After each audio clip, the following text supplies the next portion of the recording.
բայց իմացաք, երբ Նիկոլ Փաշինյանը Եվրոպական պարլամենտի Ստրասբուրգյան շենքում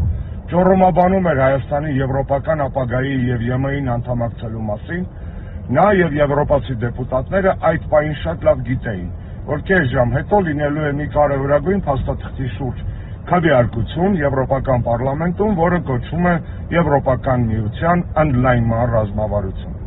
Ես գտա այդ փաստաթղթը։ Այդ փաստաթղթում ոչ մի խոսք չկա այն մասին, որ Հայաստանը ունի Եվրոպական միության անդամության հեռանկար։ Այնինչ Բալկանների, Մոլդովայի, Ուկրաինայի պարագայում դա գրված է մի քանի տեղ և պարզ տեքստով։ Մաքսիմում ինչ գրված Հայաստանի մասին այն է, որ նրանք ողջունում են այդ հիմար օրենքը ազգային ժողովում ընդունված ինտեգրման մասով և հույս ունեն, որ եթե ռեֆորմները շարունակվեն, խորանան և այլն, ապա ԵՄ-Հայաստան հարաբերությունները կթևակոխեն տրանսֆորմացիոն փուլ։ Որևէ հեռանկար եվրոպական անդամության մասին չկա Հայաստանի շուրջ։ Եվ Նիկոլ Փաշինյանը այդ մասին պետք է որ իմանար։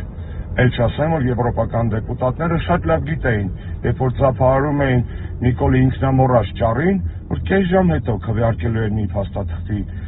շուրջ, որտեղ չկա գեթ մեկ բառ Հայաստանի Եվրոպական միության անդամակցության հեռանկարի մասին։ Իսկ կարծում եք Նիկոլ Փաշինյանը ունակ է ռեֆորմներ իրականացնել, որպեսզի համապատասխանի եվրոպական ստանդարտներին։ Ընդամենը մեկ օրինակ բերեմ։ Ավիացիոն ոլորտում Հայաստանը արդեն 4 տարի է գտնվում է Եվրոպական միության սերտցուցակում։ Ավելին, սերտցուցակում լինելու ժամկետը երկարացվել է մինչև 2030 թվական։ Սա ընդամենը մեկ ոլորտ է, ավիացիայի ոլորտ, որտեղ Նիկոլ Փաշինյանը 9 տարի չի կարողանալու, եթե մնա իհարկե անշուշտ այդքան իշխանության, Հայաստանը համապատասխանեցնել եվրոպական ստանդարտներին։ Դե հիմա պատկերացրեք տասնյակ, եթե ոչ հարյուրավոր այլ ոլորտներ։